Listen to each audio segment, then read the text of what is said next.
la chose dont je veux vous parler, le thème qui est sur mon cœur, c'est la violence. C'est la violence. C'est la violence, on en parle.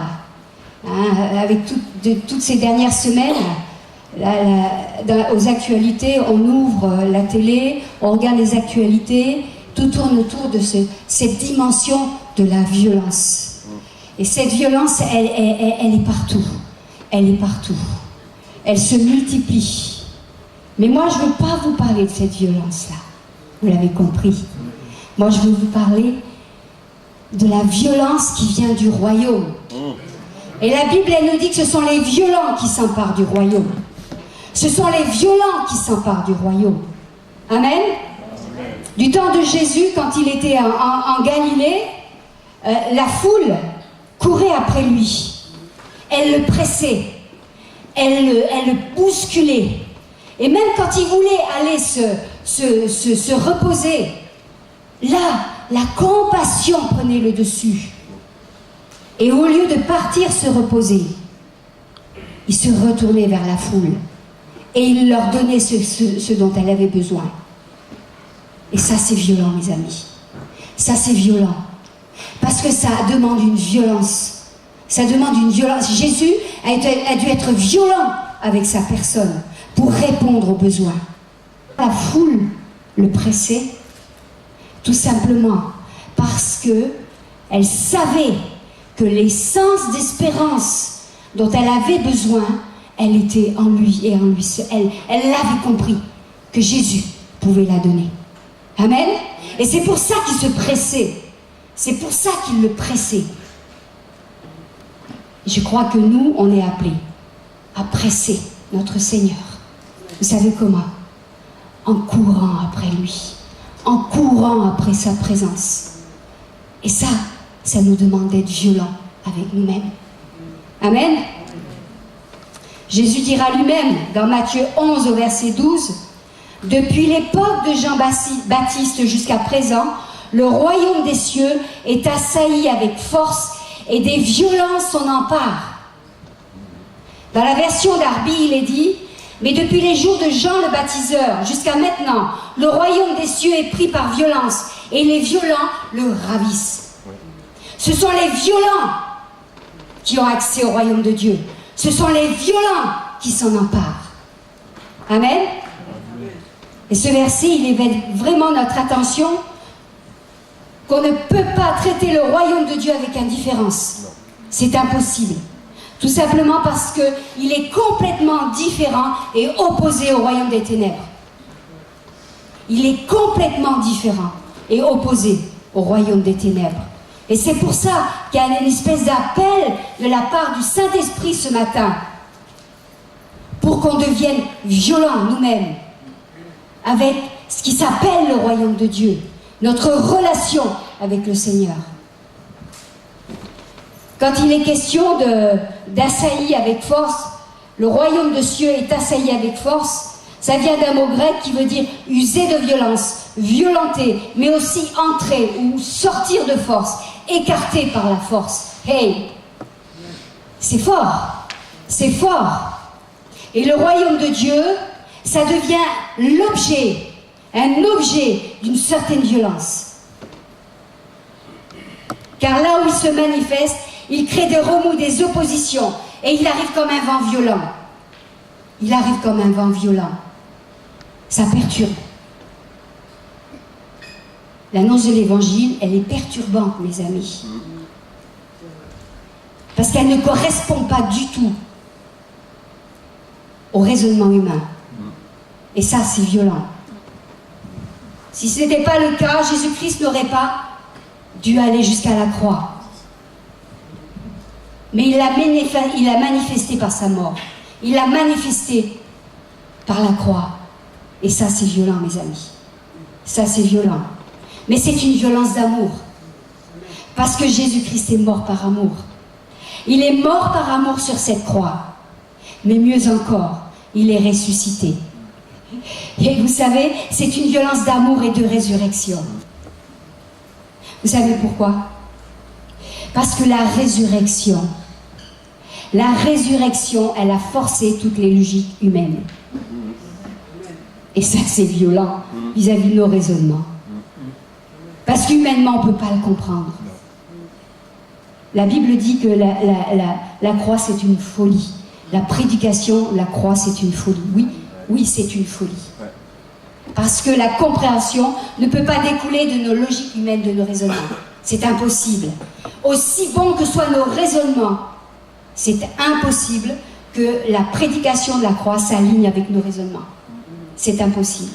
Le royaume de Dieu, c'est une réalité spirituelle qui nous pousse à nous faire violence pour entrer dans la logique du royaume. Mais cette logique, elle nous secoue, mes amis.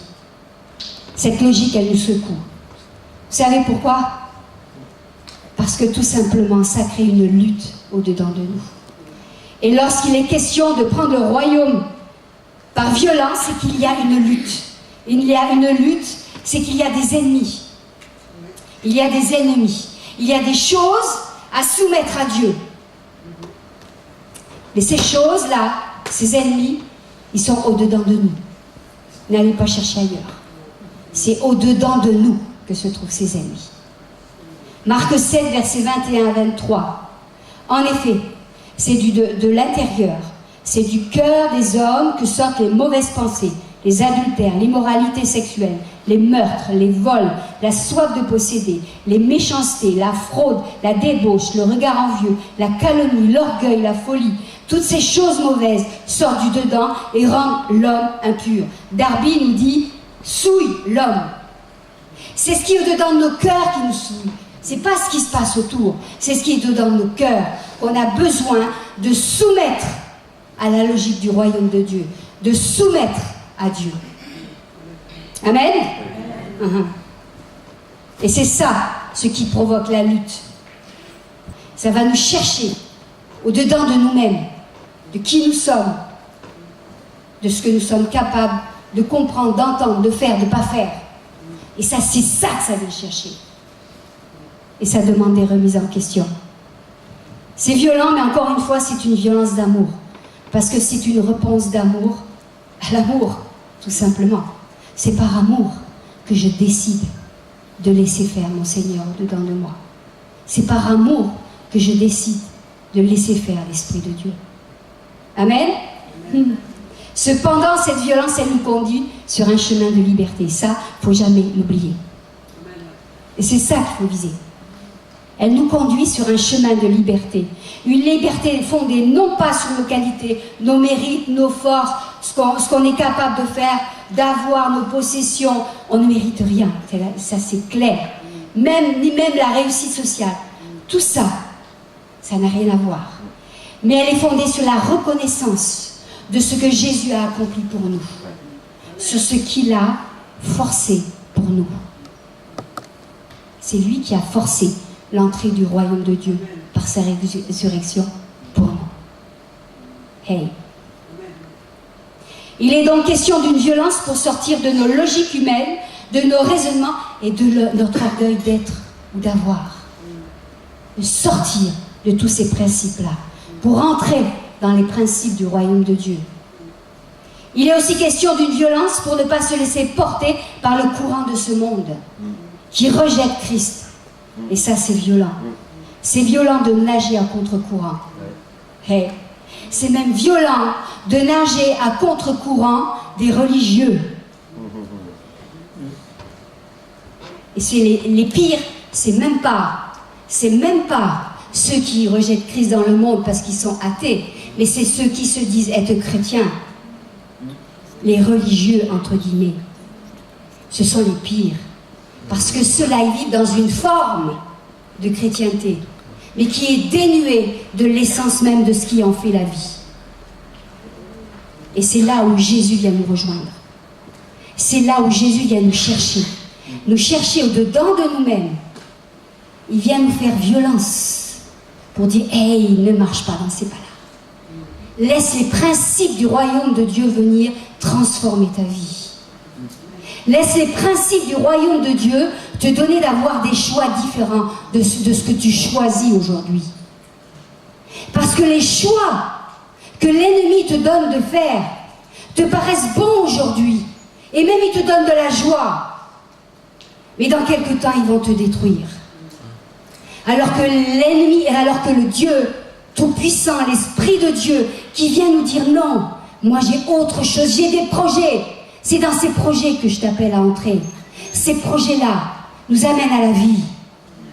Ils nous amènent à la vie. Parce que le Seigneur ne nous amènera jamais à la destruction, mais toujours à la vie. C'est un choix à faire. C'est violent de nager à contre-courant des valeurs de ce monde. Il est aussi question d'une violence de croire que nous ne sommes pas appelés à être juste des croyants. La Bible ne nous dit pas d'aller par les nations et de faire des croyants, mais de faire des disciples. Yeah. Matthieu 28, verset 19. Allez donc, faites de toutes les nations des disciples, baptisez-les au nom du Père, du Fils et du Saint-Esprit. Faites de toutes les nations des disciples. La nation qui est à côté de toi, c'est les gens que tu côtoies. C'est les gens comme Marie-Flore, qu'elle va rencontrer dans la rue, à qui elle va parler. Et par l'Esprit de Dieu, on va prier pour qu'elle soit conduite dans une église. Amen. Et ça, c'est notre travail à chacun. Je rencontre des gens, je parle du Seigneur, mais je ne me contente pas du fait que j'ai eu un bon contact. Je veux que cette personne-là, elle soit attachée au royaume de Dieu, qu'elle devienne une disciple. Et ça, c'est une prière qui doit être tirée de nos entrailles. C'est violent quand on parle de disciple, parce que le disciple veut dire discipline. Et la discipline, ça nous pousse à suivre notre maître. Notre maître, c'est Christ, c'est Jésus. Et Jésus ne vivait pas comme ce monde. Jésus ne vivait pas comme ce monde. Il avait un seul objectif. Annoncer le royaume de Dieu. Le vivre, le manifester et l'annoncer. Oh Jésus. On peut parler aussi de cette violence qui nous pousse à chercher Dieu, quelles que soient les zones de turbulence dans lesquelles on est. Et on la traverse, tous, les uns les autres. On traverse des zones de turbulence. Ça fait partie de la marche ici-bas. Et là encore, on apprend. Regardez un enfant. Quand il commence à apprendre à marcher, il fait 2 pas, il tombe. Il fait 3 pas, il tombe. Il fait 10 pas, il tombe. Mais jamais il va dire, non, la marche, c'est pas fait pour moi. Vous comprenez ce que je veux dire? C'est qu'il va finir par marcher complètement, se tenir debout et tenir l'équilibre, et puis il va grandir en marchant, parce que ça fait partie de la croissance normale. Mais notre vie avec Dieu, dans notre vie avec Dieu, la croissance normale, c'est d'apprendre, de se relever lorsqu'on tombe et de continuer, quelle que soit la zone de turbulence, à marcher. Jusqu'à un moment donné où l'équilibre, il est bien stable. Ça ne veut pas dire quand même, en tant qu'adulte, des fois, on se fait un petit croche-patte et puis on bute quelque part, puis on se retrouve les 4 fers en l'air. Ça nous arrive. Hein? Mais la réalité, c'est qu'il faut constamment se relever. Parce que Dieu, dans son amour, il répond à nos besoins. C'est un Père, on l'a chanté ce matin. Il est notre lumière, sa lumière nous montre le chemin. Et sur ce chemin, il y a la vie que le Père a prévue pour nous. L'amour, selon le royaume de Dieu, n'a rien de commun avec l'amour humain. On n'est pas dans les sentiments. On n'est pas dans la pommade. C'est pas un amour sentimental, mais c'est un amour qui crée la vie. C'est un amour créateur. Parce qu'il crée la vie en nous et autour de nous. Cette violence qui a poussé Jésus-Christ à aller jusqu'au bout de la croix par amour et pour l'amour. Cet amour nous appelle à nous faire violence pour entrer dans la repentance, le pardon, la miséricorde, la gratuité de tout, etc., etc., etc. En fait, tout ce qui fait le cocktail de l'annonce de l'Évangile, tout ce qui en fait la force. Tout ce qui en fait la force. Mes amis, c'est violent quand on nous demande de pardonner quelles qu'en soient les circonstances. Pardonne, quelles que soient les circonstances. Quoi qu'on t'ait fait, ça passe par le pardon. C'est pas humain. C'est pas humain. Mais lorsqu'on décide de marcher dedans, c'est libérateur. C'est libérateur.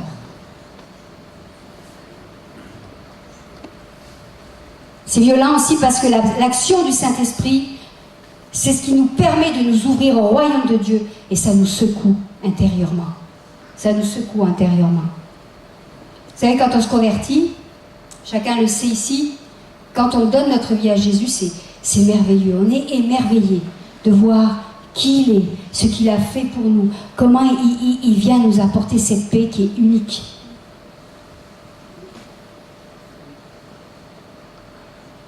Mais pourquoi? Pourquoi? Parce qu'il a payé le prix. Et nous, on voudrait juste se reposer sur le fait que lui a payé le prix. Oui, il a payé le prix. À nous de le suivre et de payer les prix que nous avons à payer ici sur terre. Mais c'est pour la liberté. C'est pour la liberté. Quand on a des choix à faire qui nous coûtent, c'est violent. On ne ressort pas indemne d'une vraie visitation du Saint-Esprit. Je dis bien d'une vraie visitation du Saint-Esprit. On parle souvent, il a donné sa vie au Seigneur. Jean-Claude en a parlé la semaine dernière. On voit tous ces gens qui s'approchent pour donner leur vie au Seigneur. Mais après, ils en font quoi? Qu'est-ce qu'on en fait? J'ai reçu une jeune femme qui est très mal. Et je lui ai dit, elle connaît, on lui a déjà annoncé l'évangile. Je lui ai dit clairement, parce que le Saint-Esprit m'a dit, mais on ne peut pas prier pour certaines choses lorsque la personne n'est pas réellement convertie. Vous savez pourquoi? Parce que si elle n'est pas réellement convertie, on va même prier pour lier des esprits, des démons qui sont là pour attacher leur vie. Mais si ces personnes-là ne décident pas de suivre Christ, elles sont exposées à pire. Exactement. Donc c'est pas leur rendre service. Non. Et j'ai vraiment encouragé cette jeune femme à donner sa vie au Seigneur et à lire les évangiles pour comprendre et saisir, mais saisir ce que Christ a fait. Et qu'elle ne peut pas faire l'impasse sur cette dimension de donner sa vie. Les amis, il est temps de réaliser que l'annonce de l'évangile, c'est pas juste « donne ta vie, tu verras, tu seras sauvé ». Non, non, il faut suivre après. Il faut que ça continue après. Et même 20 ans après, si Christ n'est pas le pilier de ta vie, tu es en danger. Parce qu'exposé à ce que les ténèbres veulent faire sur ta vie. Exactement.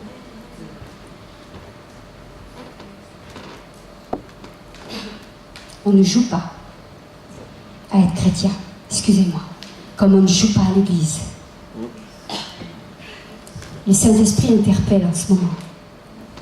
Il interpelle son église parce qu'il veut lever une église forte. Une église qui est remplie de gens qui sont conscients du prix à payer. Une église qui est remplie de personnes qui refusent d'être dans la désobéissance. Amen. Une église qui a réalisé que c'est pas moi qui fais ce qu'il veut. Je ne fais pas ce que je veux. Cette église, elle est remplie de personnes qui décident de faire ce que Dieu veut. Oui. Et en ce moment, il y a des personnes qui s'exposent à la dimension des ténèbres parce qu'elles refusent de rentrer dans un chemin d'obéissance. Le diable ne joue pas avec ces choses-là. Vous savez, Dieu est un gentleman. Le Saint-Esprit est un gentleman. Parce que le Saint-Esprit, avant de rentrer dans ta vie, il va simplement attendre que tu dises viens. Viens, j'ai besoin. Mais viens avec un cœur qui est là, qui dit mais j'ai besoin de ta présence. Le diable, lui, il voit juste la porte légèrement entrouverte. Et là, il commence à mettre une griffe. Et puis il pousse 2 griffes, 3 griffes, le pied, et il entre. On oublie ces choses-là. On oublie ces choses-là, mes amis.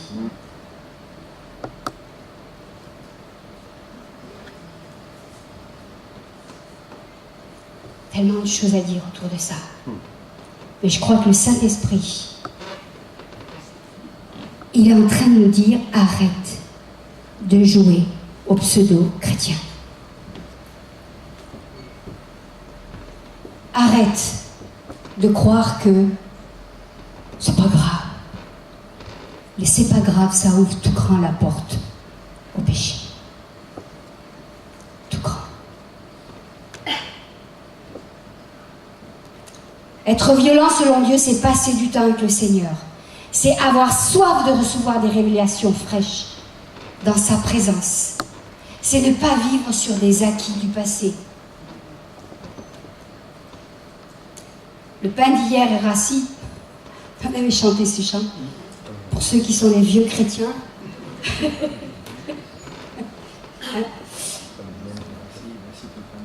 Où on parle du pain. Le pain d'hier est rassis, le pain de demain n'est pas cuit. Seigneur, merci pour le pain d'aujourd'hui. Je ne me rappelle plus de l'air, mais c'est pas grave, de toute façon je chante faux. Le pain d'hier est rassis. Le pain de demain n'est pas cuit. Merci Jésus pour le pain d'aujourd'hui. Waouh, c'est, voilà. Extraordinaire. C'est très moche. Non. Mais les paroles sont vraies. C'est aujourd'hui j'ai besoin du pain, de la manne qui vient du ciel. J'en ai besoin aujourd'hui, celle d'aujourd'hui. Pas celle d'hier, parce qu'elle a plus court. Et pas celle de demain, parce que c'est pas encore le temps. Ne hâtons pas le temps. Prenons ce qui est prévu pour aujourd'hui. Vous savez, on ne peut pas, si on ne cherche pas, on ne peut pas recevoir ce qu'on n'attend pas ou ce qu'on ne cherche pas. C'est impossible.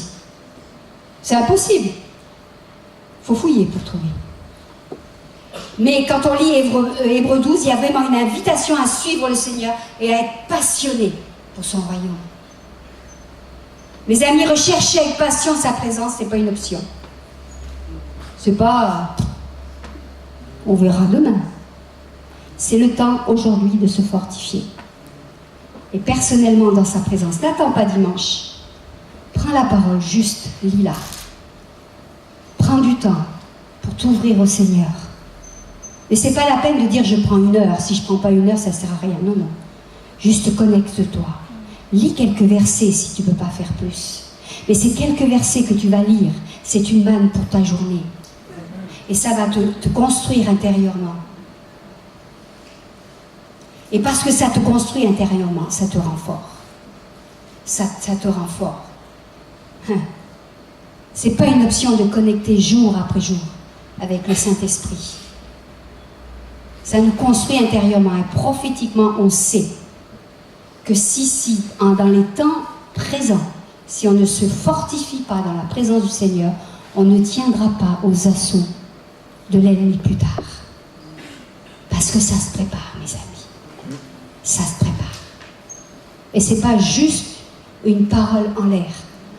C'est une réalité prophétique, mes amis. Profitons de ces temps-là. À fond. À fond. Comprenant que la négligence engendre la piété. La négligence au niveau de la piété engendre la mondanité. Alors la mondanité, comme le disent certains, ce n'est pas de ne pas avoir une maison correcte. Là, je rebondis sur ce que Jean-Claude a dit dimanche. Je veux appuyer là-dessus. C'est normal qu'on ait une maison correcte. C'est normal qu'on ait des beaux habits. Qu'on ne soit pas habillé comme du temps en 1920. C'est normal qu'on passe du temps à se reposer. C'est normal qu'on passe du temps à s'amuser. Pour la veillée, on s'est retrouvés entre nous, ici. Et Nat nous a mis la musique et on a dansé. Je me suis éclatée à danser. C'est normal. Pour moi, c'est pas ça la mondanité. La mondanité, c'est de s'attacher aux vanités de ce monde. Lorsque ça prend la première place. Lorsque ça nous prend sur le temps qu'on doit passer avec Jésus. Lorsque ça nous prend, au lieu d'aller au culte, pour bénir Seigneur et avancer avec le peuple de Dieu lorsque ça prend la place. C'est ça la mondanité. La mondanité, c'est lorsque ces choses-là prennent le dessus sur ma vie, mon obéissance, sur ce que Dieu me demande. Et dans Luc, Jésus lui-même le dit, dans Luc 12, verset 34, là où est ton cœur, là sera ton trésor. Jésus n'a jamais rien dit en vain. Chaque parole est pesée. Chaque parole est pesée. La mondanité, elle conduit à la satisfaction. On n'est jamais content. On veut toujours plus. Elle produit la mondanité spirituelle. Ça existe, les amis. C'est la religion. C'est la religion. La mondanité noie la passion pour Dieu. Elle disqualifie pour ce qui est d'annoncer le royaume de Dieu avec force. Et il y a une incompatibilité totale entre ce qu'est l'esprit de ce monde et l'esprit de Dieu. Ça ne marche pas de pair. Et l'esprit de ce monde rend simplement esclave des besoins qu'on peut se créer, des raisonnements, des compréhensions des valeurs humaines. Ça nous rend prisonniers. Ça nous rend prisonniers. Il est impossible de vivre dans la plénitude du Saint-Esprit tout en étant rempli de l'esprit de ce monde, parce que cet esprit se glorifie dans le mensonge. Et le mensonge, c'est le contraire de la vérité. Le mensonge, c'est de croire que mais non, c'est pas grave. T'es sauvé. Tu peux vivre n'importe quoi, c'est pas grave. Ça, c'est le premier des mensonges. Il est contraire à la vérité. Il y a une dynamique, mes amis, dans la vérité, dans l'esprit de vérité. Cette dynamique d'avancer dans la connaissance de qui il est et là où il veut nous amener. La vérité nous appelle à une vie consacrée à Jésus. Et la vie consacrée à Jésus, c'est une gifle à la mondanité spirituelle. Écoutez, mes amis, on fait le point, mais on réalise que nous sommes la génération, c'est bon, quand on est entre pasteurs, on parle. On parle. Et puis il y a les plus vieux, il y a les plus jeunes, mais il y a des réalités qu'on peut voir par rapport à ce qui s'est passé, ce qui se passe et vers où on va. Mais l'une des réalités qu'on constate, c'est que nous sommes la génération où on a toutes les possibilités d'entendre l'Évangile, toutes les possibilités de propager l'Évangile. Elles sont là, ces possibilités. Mais nous sommes la génération qui se donne le plus le droit au laxisme. Nous sommes la génération qui rajoute beaucoup de choses à la parole de Dieu. Nous sommes la génération qui fait perdre de la puissance à la réalité de ce que doit vivre l'Église parce que on n'entre pas dans cette violence que le royaume attend de nous. Il y a des réalités, on se donne le droit de ne pas être sérieux avec l'Église. Avant, les gens ne manquaient pas le culte. Et il y avait une certaine force. Et rappelez-vous des réveils. Les gens couraient à l'église. Les gens couraient à l'église. Lisez les histoires. Lisez l'histoire de l'église. Les temps de réveil, les gens couraient à l'église. Et à partir du moment où on commence à entrer dans le laxisme, l'église se vide. Ça, c'est l'histoire de l'Église. C'est des réalités. Chaque réveil peut nous parler de ça. On n'a pas envie, on a autre chose à faire. Ça, c'est la mondanité spirituelle. C'est la religion. Ça nous demande d'être violent, la discipline. Mais la gloire de Dieu veut se manifester. Et la gloire de Dieu se manifeste, mes amis, là où elle est attendue, là où elle est aspirée. Jésus, avant de partir, il a dit aux disciples, attendez, je vous enverrai le consolateur. Qu'est-ce qu'ils ont fait, les disciples? S'ils ne l'avaient pas fait, ils ne seraient pas descendus. Jour après jour, ils priaient, ils cherchaient, ils attendaient cette puissance que Jésus avait promis. Mais cette puissance, c'est toujours la même. Et elle veut se manifester encore aujourd'hui. De plus en plus. Pourquoi? Parce qu'il y a une dynamique de vie dans le Seigneur. Il y a une dynamique de vie avec l'Esprit de Dieu. Il y a une dynamique de vie dans la gloire de Dieu. Mais cette dynamique de vie, elle demande à ce que des personnes s'attachent à chercher cette gloire, la présence de cette gloire. Mes amis, des fois j'entends dire, oh, il y avait la gloire de Dieu. Bon, le chercher. Je l'ai cherché, je ne l'ai pas vu. La gloire de Dieu, quand elle sera là, mes amis, on n'aura pas envie de bouger. On ne pensera pas à aller manger notre poulet à la fin du culte. On aura envie de plus, de plus, de plus, de plus. Aujourd'hui, on a fait des cultes minutés. On a fait des cultes minutés parce qu'on pense à tout. Parce que oui, voilà. Mais le jour où la vraie gloire, la pleine gloire de Dieu va venir, on n'aura même pas envie que ça s'arrête, les amis. On n'aura pas envie que ça s'arrête. Parce que sa présence, c'est plus fort que tout le reste. C'est plus fort que tout le reste. Jean-Claude a parlé de ce verset ce matin. Il ne savait absolument pas que j'allais en parler. Apocalypse 3, versets 15 à 16. Je connais tes œuvres, je sais que tu es ni froid ni bouillant. Si seulement tu étais froid ou bouillant. Ainsi, parce que tu es tiède, tu n'es ni froid ni bouillant. Je vais te vomir de ma bouche. Ça, c'est une parole du Seigneur. C'est une parole terrible. Mais quelque part, j'ai envie de vous dire, soyez froid. Parce qu'au moins, vous profitez pleinement de cette vie dans le monde. Mais en sachant qu'au bout, c'est la mort spirituelle. Être bouillant pour le Seigneur, c'est ce que lui attend. Et ça, c'est la vie. Et c'est être violent pour le royaume de Dieu. Et ce sont les violents qui s'emparent du royaume de Dieu. Ce sont les bouillants, ce sont ceux qui sont bouillants. Le chrétien véritable ne peut être neutre et léthargique, voire indifférent à ce que dit ce verset. Moi, ça vient me chercher au-dedans de moi. Mais je dis, Seigneur, là encore, cette parole, elle est écrite. Qu'est-ce qu'elle veut dire pour ma vie? Mais chacun doit travailler pour sa propre vie.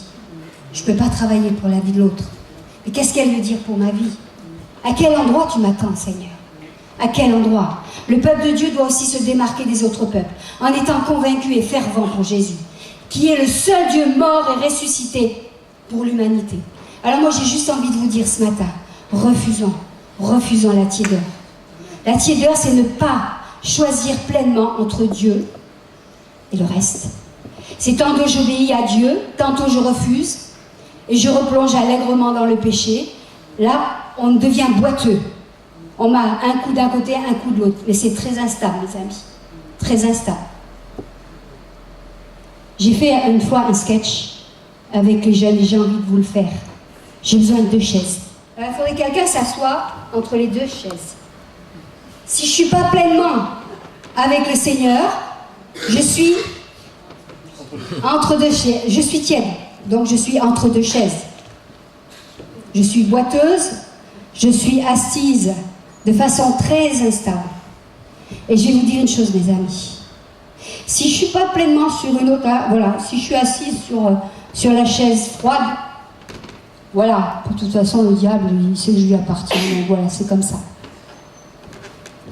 Si je suis assise sur la chaise des bouillants, le Seigneur, il me renforce. Il m'accompagne dans ce que je vis. Si je suis assise entre les deux, à un moment donné, il y a quelque chose qui se passe. C'est ce que j'expliquais tout à l'heure, c'est comme la porte entrouverte. Et il y a une griffe de l'ennemi qui commence à se mettre, qui commence à pousser.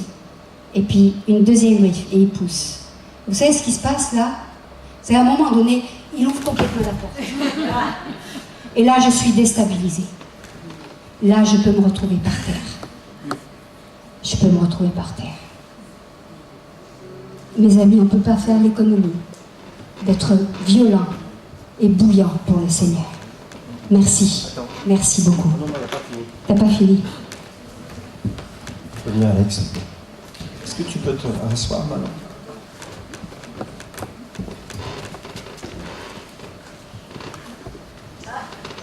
J'étais triste d'entendre des rires quand elle est tombée.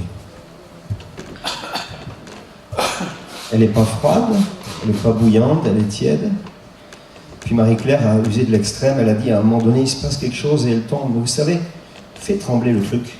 À un moment, ça tremble comme ça. Les deux tremblent, les deux tremblent, les deux tremblent. Et c'est ce que nous sommes en train de vivre, mes amis. C'est les deux qui tremblent. Parce que les choses du monde sont en train de trembler, et on le voit, on parle de violence. Et les choses du Seigneur sont en train de trembler. Et quand tout est en train de trembler, même ta vision de l'Église est en train de trembler. Ta vision de l'Église est en train de... Je suis content parce que quand le Sud-Ouest est venu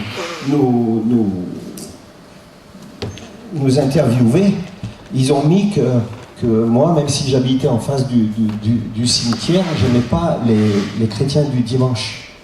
Parce que ces chrétiens du dimanche, c'est des gens qui sont morts. Et je disais aux journalistes que dans ma Bible, je ne voyais pas le chrétien du dimanche, je voyais le chrétien de chaque jour. Et je ne sais pas quelle est votre conception de l'Église, la marche avec Jésus. C'est 24 heures sur 24, c'est chaque jour. Marie-Claire, je vais lui redonner le micro, elle a cité Apocalypse 3, verset 16, parce que tu es tiède, que tu n'es ni froid, ni bouillant, je vais te vomir. Et on peut avoir cette vision du monde, elle n'a pas dans le monde, mais c'est même dans l'Église aussi. Est-ce que vous me suivez? Oui. Il y a que Dieu est en train d'affiner la vision de l'Église. C'est comme dans le couple, la Bible dit que l'Église, c'est l'épouse. Et il viendra chercher son Église.